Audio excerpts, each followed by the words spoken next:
Welcome to best combat channel in India. देखिए, combat sport हो या कोई भी स्पोर्ट हो, कभी कभी लोगों को ये गलतफहमी हो जाती है कि टैलेंट ही सब कुछ है। अगर टैलेंट ही सब कुछ होता ना, तो लोग निकी लाउडा को याद नहीं रखते, हंट को याद रखते, जेम्स हंट को याद रखते। अगर टैलेंट ही सब कुछ होता ना, तो अपनी जनरेशन में आंद्रे अगासी सबसे बेहतरीन टेनिस प्लेयर होता, ना कि पीट सैम्प्रस। अगर टैलेंट ही सब कुछ होता ना, तो पिछली सदी के ही नहीं, इस सदी के सबसे बेहतरीन टेनिस प्लेयर में से एक राफेल नडाल को उसकी जनरेशन का सबसे बेहतरीन प्लेयर माना जाता, ना कि रॉजर फेडरर को। आप समझ रहे? टैलेंट ही सब कुछ नहीं होता है, डिसिप्लिन भी चाहिए होता है, हार्ड वर्क भी चाहिए होता है, विल भी चाहिए होती है। ठीक है ना?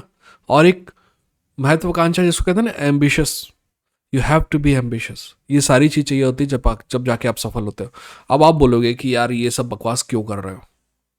दोस्त, मैं कुछ खबरें लेके आया हूँ, उसमें से जो पहली खबर है वो हमजा चिमाएव के बारे में है। ठीक है ना? और ये बात करना ज़रूरी है। ठीक है, आगे बढ़ने से पहले सब्सक्राइब करके बेल आइकन क्लिक करिए, क्योंकि ये कॉम्बैट स्पोर्ट का सबसे बेहतरीन चैनल है।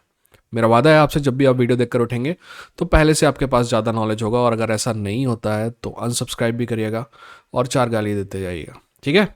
सब्सक्राइब कर दिया, बेल आइकन क्लिक कर दिया। अब बढ़ते हैं और बात करते हैं जो कुछ खबरें हैं, टुच्ची सच्ची अच्छी जैसी भी। सबसे पहली खबर जो है वो है हमजा चिमाएव को लेके। दोस्त, हमजा चिमाएव मजाक उड़ा रहा है कि इजराइल अदेसानिया की कुछ जो ट्रेनिंग फुटेज आई है उसको मजाक उड़ा रहा है, और एक्चुअली ये सब चलता रहता है कॉमेडी स्पोर्ट में। ठीक है ना? ये सब होता रहता है, तो मेरे को इससे कोई प्रॉब्लम नहीं है कि उसका मजाक उड़ा रहा है, टू बी ऑनेस्ट। बट मेरे को प्रॉब्लम इस बात से है कि हमजा चिमाएव को अभी तक चैंपियन बन जाना चाहिए था। कई ऐसे फाइटर्स हैं जिनका नाम आपने हमजा चिमाएव के नाम बनने के बाद सुना। कई ऐसे फाइटर्स हैं जिनकी एक्चुअली पहली फाइट आपने हमजा चिमाएव के स्टारडम के बाद सुनी, देखी, और वो सारे के सारे या तो चैंपियन बन चुके हैं या चैंपियन बनने के बाद हार भी चुके हैं। और हमजा चिमाएव वही है। पता है क्यों? क्योंकि इस लड़के में बहुत टैलेंट है, बट शायद दुनिया की समझ नहीं है और इसको गाइडेंस सही नहीं मिलता है। मैं क्या कहूँ, मैं किसी और को ब्लेम देना चाह रहा हूँ, इसलिए मैं कह रहा हूँ कि इसको गाइडेंस सही नहीं मिलता है, क्योंकि हो सकता है कि अगर गाइडेंस सही मिलता तो ये कहीं और होता। यार, इसको चैंपियन बन जाना चाहिए था अभी तक, पर ये है नहीं। और अभी भी इजराइल अदेसानिया को आप मजाक उड़ा रहे हो। क्या आप फाइट करना चाहते हो कि इजराइल अदेसानिया से? पहली बात तो वो फाइट लेगा नहीं, क्योंकि उसके लिए टफ फाइट है। मैं आपको बता देता हूँ, हमजा चिमाएव रैंकिंग में नंबर 9 पे है, मिडिल वेट में। ये आज ट्यूसडे है, तो शाम को अपना अपना इंडिया में दिन हो गया, बट उधर पे दिन नहीं हुआ है, इसलिए शाम को अपन समझेंगे कि उधर पे चेंज होगा। पर अभी भी जो है उसके हिसाब से हमजा चिमाएव के आगे रोमन डोलिड्स है, जो शायद अब पीछे चले जाएगा। और अगर वो पीछे जाएगा तो नसरुद्दीन ऊपर आएगा, यानी कि नसरुद्दीन नंबर 8 पे शायद आ जाए। तो क्यों ना नसरुद्दीन को चैलेंज करें। पॉलो कास्टा की फाइट और नंबर 7 पे है ब्रेंडन एलन। ब्रेंडन एलन को क्यों नहीं, अभी कोई फाइट तो है नहीं दिख रही मेरे को ब्रेंडन एलन की, उसको क्यों नहीं चैलेंज करें। पॉलो कास्टा की फाइट है, मारून वेटोरी को क्यों ना चैलेंज करें। जैरेड कैनेडियर को क्यों ना चैलेंज करें। रॉबर्ट विटेकर की ऑलरेडी फाइट है, इजराइल अदेसानिया आपसे फाइट करेगा नहीं, तो क्यों वेस्ट करना टाइम इजराइल अदेसानिया पे। और क्यों ये कहना कि डेना वाइट ने मेरे को प्रॉमिस किया था कि कमारू उस्मान से मैं फाइट जीत जाऊंगा तो वो टाइटल शॉट दे देगा। यार, डेना वाइट अपनी अम्मा से जो प्रॉमिस किया था वो पूरा नहीं किया यार। बकायदा इंटरव्यू में उसकी माँ ने बोला कि ऐसा ऐसा कहा था उसने। तो तुम क्यों क्या लगता है कि तुम सगे हो उसके जो तुम्हारे प्रॉमिस पूरा कर देगा। तुमको सांप और डेना वाइट मिले तो पहले डेना वाइट को मारो, सांप से फिर भी बच सकता। खैर, मुझे समझ में नहीं आता कि मैंने पहले भी ऐसा देखा है दोस्त, कई लोगों में इतना खतरनाक पोटेंशियल था और वो कभी टॉप पे पहुंच नहीं पाए। जैसे कि आपको सबको मैं एग्जांपल देता रहता हूँ जबीद का। खैर, जबीद का कारण अलग था जाने का, बट जबीद कभी भी ऐसा नहीं था कि लंबे लंबे साल में 2 बार, साल में 1 बार, कम से कम 2 बार 3 बार तक फाइट करते देखा है मैंने उसको। और वो टॉप 6 तक पहुंचा था या शायद टॉप 4 तक पहुंचा था। अभी हमजा चिमाएव के नखरे चैंपियन वाले हैं और हरकतें जर्नीमैन वाली, और टैलेंट भी शायद चैंपियन वाला ही है। पर सिर्फ टैलेंट से सब कुछ नहीं होता, जो कि मैंने आपको कहा। खैर, आगे बढ़ते हैं। अगली खबर जो है वो एमएमए की दुनिया से नहीं है, कॉम्बैट स्पोर्ट की दुनिया से है। और वो खबर ये है कि टाइसन फ्यूरी और अलेक्जेंडर उसिक की फाइट जो है वो पोस्टपोन हो गई थी। तो आप सबको पहले पता है, पहले ही पता होगा। और नई जो डेट है वो है 18 मई 2024। क्यों पोस्टपोन हुई थी? आपको सबको पता है कि अलेक्जेंडर के टाइसन फ्यूरी को एक कट लगा है नीचे, आँख के नीचे, है ना, सॉरी आँख के ऊपर, इसको क्या कहते हैं, आईब्रोज के नीचे। उसके वजह से वो पोस्टपोन हुई। बट टू बी ऑनेस्ट वो कट मैंने देखा है और मुझे लगता है कि टाइसन फ्यूरी कुछ जल्दी ही आ रहा है इसमें, जो कि उसको नहीं आना चाहिए था, है ना। आप एक बार देखेगा, आप बताइएगा कि मैं गलत हूँ या सही हूँ। यार इस फाइट के बारे में ना मेरे विचार जो है इधर उधर डोल रहे हैं। क्योंकि ना रिसेंटली कुछ ऐसा हुआ, कुछ चीज़ें ऐसी हुई हैं जिससे थोड़ा सा पड़ला जो है टाइसन फ्यूरी का कमज़ोर नज़र आ रहा है। पहली बात तो आप सभी को पता है, फ्रांसिस नगानू से जो फाइट हुई है टाइसन फ्यूरी की, उसकी वजह से उसका पड़ला काफ़ी भारी हल्का हो गया। दूसरी तरफ उसके बाद जो उसकी जो सबसे बड़ी विन है कमबैक के बाद, वो सारी की सारी डियोंटे वाइल्डर के खिलाफ है ना। डियोंटे वाइल्डर और ऑटो वॉलिन के खिलाफ है। ऑटो वॉलिन को जॉशुआ ने लिटरली धो दिया। तो जो ऑटो वॉलिन के खिलाफ जो विन है, जो एक्चुअली बहुत मुश्किल से मुश्किल विन थी टाइसन फ्यूरी के लिए, वो विन जो है ना वो थोड़ी औकात में कम नजर आ रही है, जो कि पहले अच्छी नजर आ रही थी। कई लोगों का मानना था कि उस परफॉर्मेंस को देखने के बाद, टाइसन फ्यूरी के परफॉर्मेंस को देखने के बाद, कि एक्चुअली ऑटो वॉलिन जो है ना जॉशुआ को हरा देगा। बट ऐसा कुछ हुआ नहीं है। जॉशुआ ना सिर्फ हराया बल्कि कुदा कुदा के मारा उसको।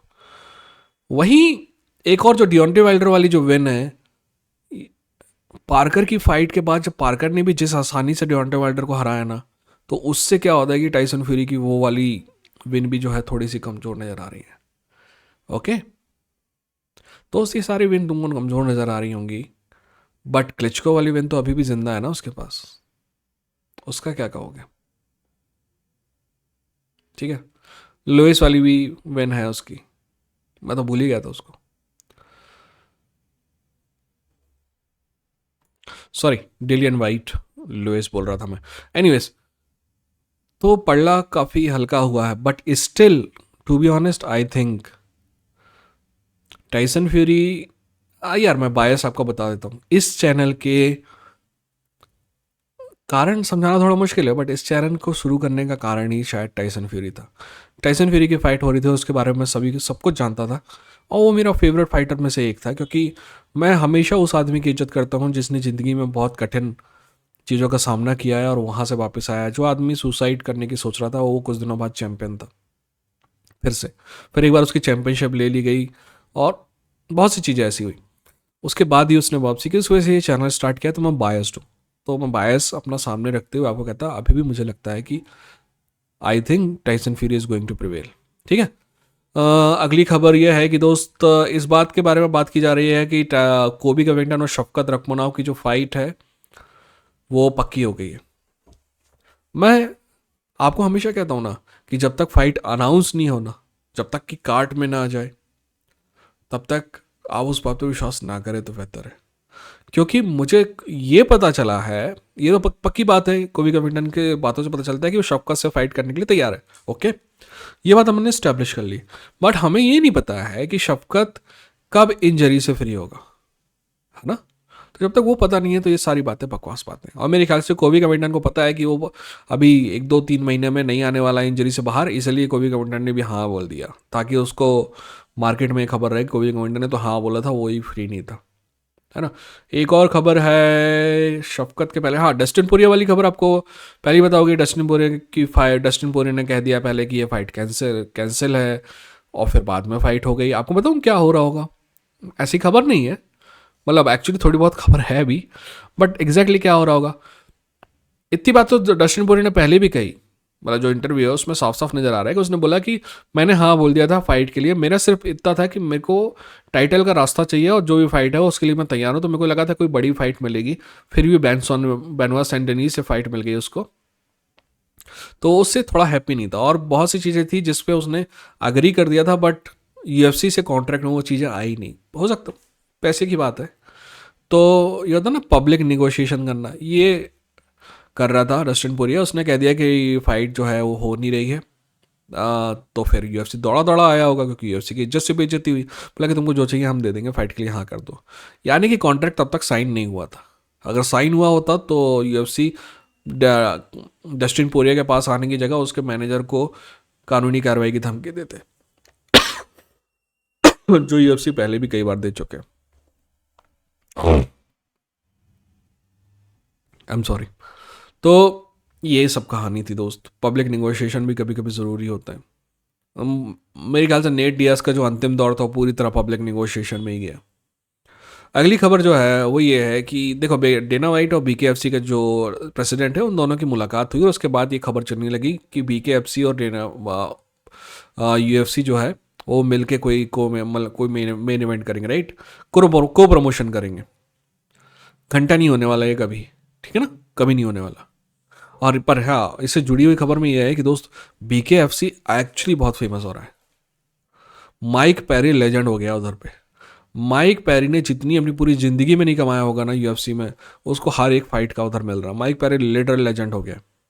अगली खबर जो है वो आना तो माइकानो वर्सेस पैडी पम्बलेट की है। ये दोनों जो है ट्विटर आजकल इंस्टाग्राम में पकड़ करते हैं। हाँ, तो इंस्टाग्राम में पकड़ कर रहे हैं लोग। इसका कोई मतलब नहीं निकलने वाला। दोनों अपने अपने यूट्यूब चैनल के लिए बकचोदी कर रहे हैं, तो उससे एक्चुअल फाइट नहीं होने वाली। पैडी पम्बलेट अनरैंक्ड है और मोइकानो मेरे ख्याल से आज शाम तक टॉप 10 में आ जाएगा, तो वो उससे फाइट करने का मोइकानो को कोई फ़ायदा नहीं है। इले टोपुरिया आखिरी एंड में जो फाइट है उससे एंड की जो खबर है वो ये है, सबसे अंतिम खबर, कि इले टोपुरिया ने कहा है कि मैक्स हॉलोवे, ऑर्टेगा और याई रॉड्रिगेज ये समझ ले कि वो फाइट जीत जाएं चाहे नहीं जीतें, मैं उनको इनमें से किसी को भी टाइटल शॉट नहीं देने वाला, इसलिए वो टेंशन छोड़ दें। दोस्त, नंबर 1 चीज़, पहले तुम टाइटल जीत जाओ, फिर तुम ऐसा कहोगे ना तो अच्छा लगेगा। तुम उसके पहले ये सब कहते हो ना, तो पहली बात तो तुम अपने अपोनेंट के प्रति डिसरिस्पेक्ट शो कर रहे हो। मैं आपको बता दूं, आई रियली लाइक टोपुरिया, बट ये एक प्रकार से जो अपने अलेक्जेंडर है उसके खिलाफ थोड़ी सी तो बेइज्जती है, क्योंकि आप उसको कह रहे हो कि नहीं। और ऐसा मैंने कई बार देखा है दोस्त, लोग सपने देखते हैं आगे के और फिर ले लेते हैं मुंह में, है ना। तो पहले फाइट जीतने का, और फिर होते कौन हो? तुमको गलतफहमी है। अलेक्जेंडर यूसिक, इजराइल अदेसानिया बड़े बड़े चैंपियन हैं अपने उसमें अभी। उनका बाप भी डिसीजन नहीं लेता है, डिसीजन यूएफसी लेती है। यूएफसी जिससे बोलेगी उससे फाइट करना पड़ेगा। हाँ, अगर तुमको यूएफसी को लगता है कि तुम जिससे फाइट करना चाहते हो उसमें यूएफसी पैसा बना लेगी, तो बिल्कुल बना लेगी, है कि नहीं। इसीलिए माइकल बिस्बिंग को डैन हेंडरसन के खिलाफ फाइट मिल जाती है, क्योंकि यूएफसी को पता है कि उसमें पैसा मिलेगा, क्योंकि वो पिछली वाली फाइट का बार बार नॉकआउट दिखाएंगे। या मैं बहुत पुरानी बात कर दिया शायद, तो में से कई को पता नहीं होगा, बट यह है कि यूएफसी को अगर लगेगा कि तुम जिससे फाइट करना चाहते हो उसमें उनको पैसा मिल रहा है, तो वो हाँ बोल देंगे। अगर यूएफसी को लगेगा तुम जिससे फाइट करना चाहते हो उसमें ज़्यादा पैसा नहीं है, तो वो बोलेंगे भाई एक काम करो, हम जिससे बोल रहे हैं उससे फाइट करो, नहीं तो निकलो यहाँ से, ठीक है। तो first area you need to win, okay, then show some respect to Max Holloway. He is one of the best featherweight champion of all time. Okay? And Ortega and Yair Rodriguez, they have to earn the respect. That I understand. Okay? ये था Indian fight junkie. मिलेंगे अगले video के साथ, तब तक अपना ख्याल रखिए, अपनों का ख्याल रखिए। ये था इंडियन फाइट जंकी। लड़ेंगे जीतेंगे। मैंने गड़बड़ कर दिया ना थोड़ा एंड में। एनीवेज, गड़बड़ होती रहती है, ये जिंदगी है। Life is not fair and life is not smooth. Take care.